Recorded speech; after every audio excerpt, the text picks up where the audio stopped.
مود تو ولا ہے، وہ صاحب ایمان ہے اور اس میں ہدایت ہے۔ اب کس میں؟ قرآن میں کس کی طرف سے آیا؟ اللہ کی طرف سے نازل ہوا ہے، تو پتہ چل گیا سامت میں ہدایت ہے اور یہ نازل ہوا ہے۔ تو پھر مانو نا بھائی، جب سامت میں ہدایت ہے اور یہ نازل ہوا ہے تو سامت نازل ہوگا تو وارث اور ناطق پیدا کیسے ہوگا؟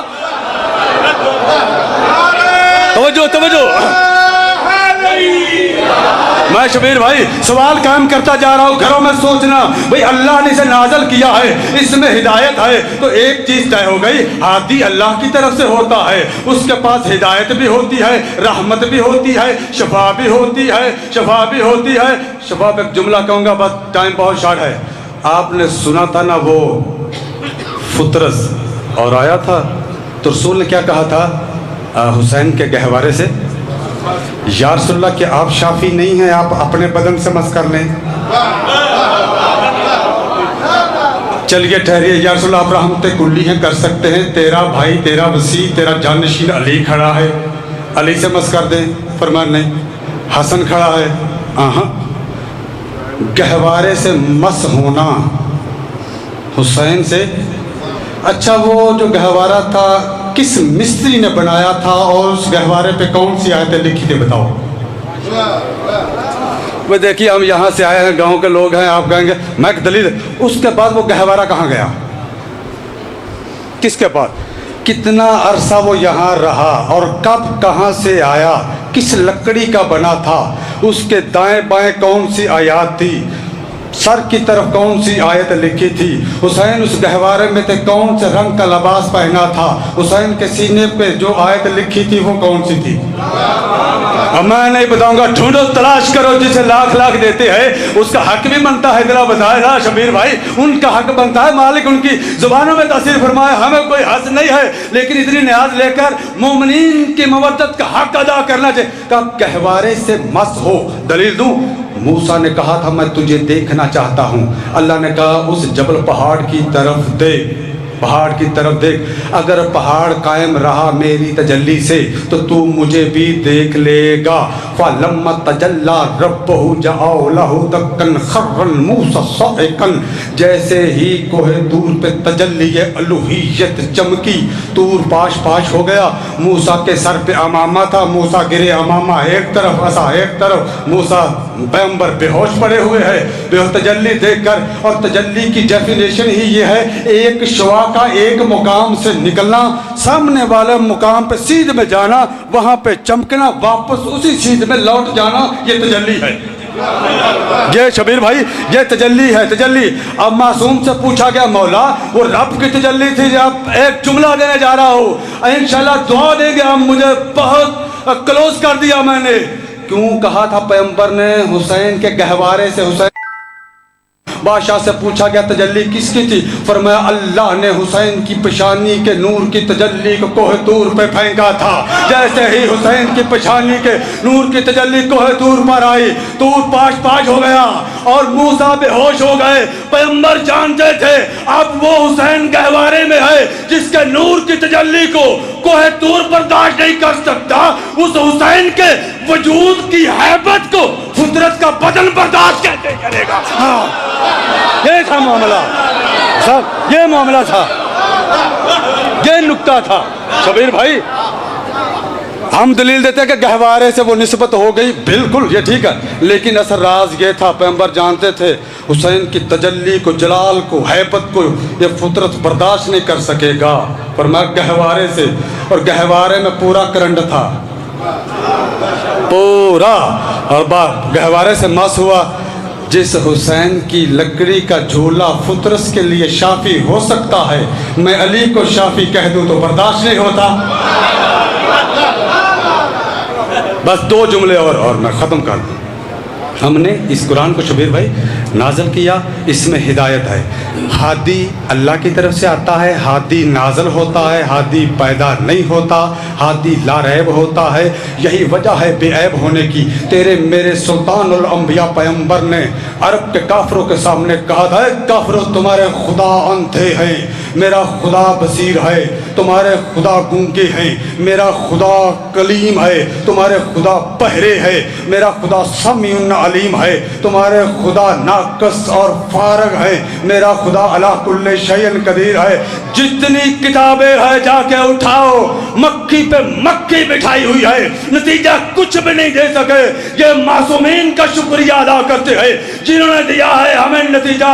میں ایک سوال کرتا ہوں، یا رسول اللہ، آپ کہہ رہے قُلُوا لا الہ الا اللہ، کہہ دو کوئی معبود نہیں سوائے اللہ کے۔ پیغمبر نے کہا جتنے بھی اس خدا کے مقابلے میں آئے ہیں میں ان کا انکار کرتا ہوں۔ پہلا تبرہ رسول نے فاران کی چوٹیوں پہ کیا ہے۔ دنیا کہتی ہے ممبر پہ گالی دیتے ہیں، گالی ہم نہیں دیتے۔ تبرہ کی لغت میں تعریف اٹھاؤ، منجر ڈکشنری میں دیکھو، اگر گالی ایسی ہے بھئی یہ ممبر پاک ہے، ممبر پہ گالی نہ دو، تو قرآن سے پاک یہ ممبر نہیں ہے۔ قرآن لا ریب ہے، یہ مولوی اور مسجد کے امام کے لیے آیا ہے، مستری نے بنایا ہے، اور قرآن پہ عیب ہے۔ اس قرآن میں اللہ نے شیطان پہ کیا کہا ہے؟ وَإِنَّكَ عَلَيْكَ لَعْنَتِي إِلَىٰ يَوْمِ الدِّينِ، قیامت تک تجھ پر میری لعنت ہے۔ تو صفی اللہ کا منکر ہے، صفی اللہ کے منکر پہ اللہ لعنت کرے، اس کا قرآن پاک رہ سکتا ہے؟ علی ولی اللہ کے میں لعنت کر دوں، یہ ممبر پاک کیوں نہیں رہ سکتا؟ کیوں نہیں رہ سکتا؟ شبیر بھائی، میں اپنے عقیدے کیا کہ کڑی کو قرآن سے ثابت کر کے جس کا جی چاہے ڈیبیٹ کر لے۔ علی کے سب ہیں، علی سے مانگتے ہیں، بس ختم کر دیا ایک جملہ۔ معصوم فرماتے ہمارا شیعہ نہیں جو ہماری دادی کے دشمن پہ تبرہ نہ کرے۔ اگر تبرہ اچھا نہیں لگتا تو فروع دین میں تبلہ اور تبرہ ہے، نکال دو اصول فروع دین سے۔ پھر پڑھتے کی ہو مساجد میں، تربیت آپ کی نہیں، علم آپ کا نہیں، معرفت آپ کی نہیں، کتاب آپ نے خریدنی، مطالعہ آپ نے کرنا، قرآن کو آپ نے سمجھنا، سنی یہ ایسا ہو ایسا ہو ایسا۔ معصوم فرماتے قطعاً سوال نہ کرو جب تک تمہارے پاس دلیل قطعی نہ ہو۔ سوال بھی وہ کرتے ہیں جنہیں یہ نہیں پتا لغت میں سوال کی تعریف کیا ہے۔ اگر میں ممبر سے ایک سوال کر دوں، مجھے آتا ہے پلٹ کے سوال کرنا، لیکن معصوم فرماتے نہیں، ہمارا محب معرفت کے لیے سوال کرتا ہے، کسی کو نیچا دکھانے کے لیے نہیں۔ میں شبیر سے معرفت کے لیے پوچھوں سوال تو جائز ہے، لیکن ان کی توہین کے لیے کہ ان کا علم دیکھو امام نے منع فرمایا ہوا ہے۔ تو یہ نازل ہوئے، کہا تمہارے خدا جھوٹے، اندھے بہرے، میرا سے کوئی ایک مشرک کسی جنگ میں اٹھا ہو کہ محمد صلی اللہ علیہ وسلم ٹھہر جا، تو نے 15 عیب ہمارے خداؤں سے نکالے ہیں، اپنا خدا لا 2 عیب ہم بھی نکالیں گے۔ کوئی کافر نہیں اٹھا، نہ کسی نے کہا، جانتے تھے جس خدا کا مصطفیٰ اتنا بے عیب ہے، اس مصطفیٰ کا خدا کتنا بے عیب ہوگا۔ بس ختم کر دیا، وقت نہیں ہے، وقت ہوتا جو اتنے بے عیب ہے اور تھے مظہر توحید بن کر آئے، امت نے ان کی بیٹیوں کو در در پھرایا ہے، در در۔ معصوم فرماتے ہیں ہمارے مسائل میں اگر گریہ نہ ہو سکے تو سر جھکا لیا کر۔ اللہ شبیر بھائی، آپ کس ہائے کا اجر آپ کے مرحوم بھائی کی روح کو احسال کرے، منظور بھائی کو مولا کروٹ کروٹ جنت نصیب کرے۔ آپ نے مقاتل میں پڑھا ہے، اور زوار عاشق علی لنگا صاحب، خدا کی قسم میں نے بھی پڑھا ہے، دین پہ جب بھی مشکل وقت آیا ہے علی ہی کام آیا ہے۔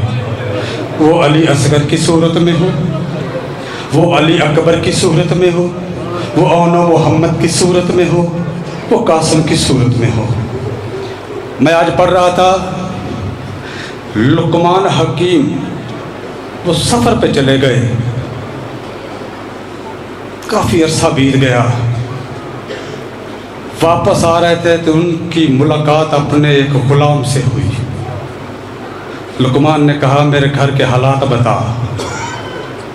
میرے بابا، اس نے کہا وہ فوت ہو گئے۔ کہا میں اپنے کام میں مصروف رہا، انا للہ و انا الیہ۔ کہا میری زوجہ، کہا وہ بھی مر گئی۔ کہا میرے بستر کی تجدید ہو گئی، انا للہ۔ کہا میری بہن، کہا وہ بھی مر گئی۔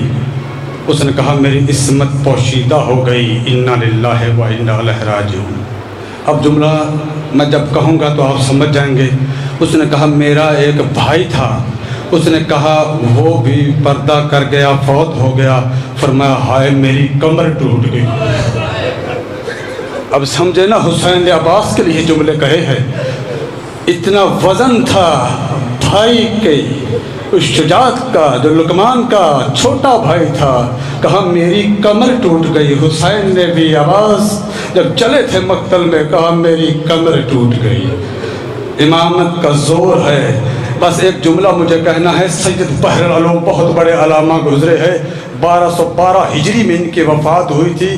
وہ کہتے ہیں عباس کی ذری خستہ حال ہوئی تو مجھے اطلاع ملی تو میں نے ایک ممار کو ساتھ لیا۔ شبیر بھائی کہتا ہے میں لحد عباس پہ نیچے اترا، میں عباس کی لحد کو دیکھتا تھا، وہ مستری میرا چہرہ دیکھتا تھا، میں عباس کی لحد دیکھتا تھا، ممار میرا چہرہ دیکھتا تھا۔ ممار کہتا ہے میں عباس کی لحد تو تعمیر کر دوں گا، لیکن عالم دین میں ایک سوال کرنا چاہتا ہوں، میرا جواب دے گا؟ عالم دین نے کہا سوال کر، آپ کی حائض ضرور نکلے گی اگر آنسو آنکھ سے نہ بھی بہہ سکا، اللہ تمہیں اس کا اجر عظیم عطا کرے۔ ام البنین آپ سے راضی ہو، جتنی مستورات پردے میں بیٹھی ہے، ہماری مائیں بہنیں امام زمانہ آپ سے راضی ہو۔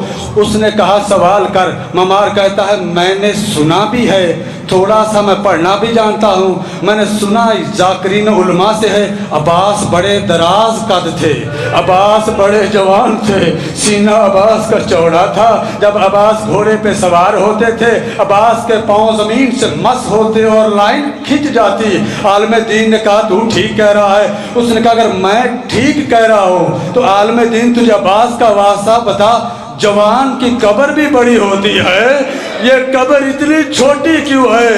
اب اس سے پہلے کہ عالم دین کچھ کہتا، شبیر بھائی اس نے سر سے امامہ اتارا، زمین پر رکھا، گریبان چاک کیا، اس نے دیوار سے ٹکر ماری اور زمین پر بیٹھ کے کہتا ہے تیرا سوال نہیں خنجر ہے جو میرے جگر میں اتر گیا ہے۔ اس نے کہا تجھے عباس کا واسطہ مجھے بتا، اتنا جوان تھا ام البنین کا بیٹا، اس کی قبر بڑی ہونی چاہیے تھی، چھوٹی کیوں ہے؟ عالم دین کہتا ہے جب عباس کے بازو کلم ہو گئے، گھوڑے کی زین سے زمین پر آ گیا، ان کتوں نے گھوڑے لڑائے، عباس کی میت پر انہوں نے تلواریں چلانا شروع کی، عباس کے لاشے سے گوشت کے چیچڑے اس طرح اڑ رہے تھے جس طرح کیما ہوا میں اڑتا ہے۔ اس نے کہا جوان بہت تھا، لیکن سجاد نے عباس کا کوئی ٹکڑا کہیں سے اٹھایا، کوئی ٹکڑا کہیں سے، رو کے کہتا تھا چچا عباس تو مجھے سالم نہیں مل رہا ہے، تیرے جتنے ٹکڑے ملے ہیں وہ میں دفنا رہا ہوں۔ الا لعنت اللہ علی القوم الظالمین وسیعلم الذین ظلموا ان منقلب۔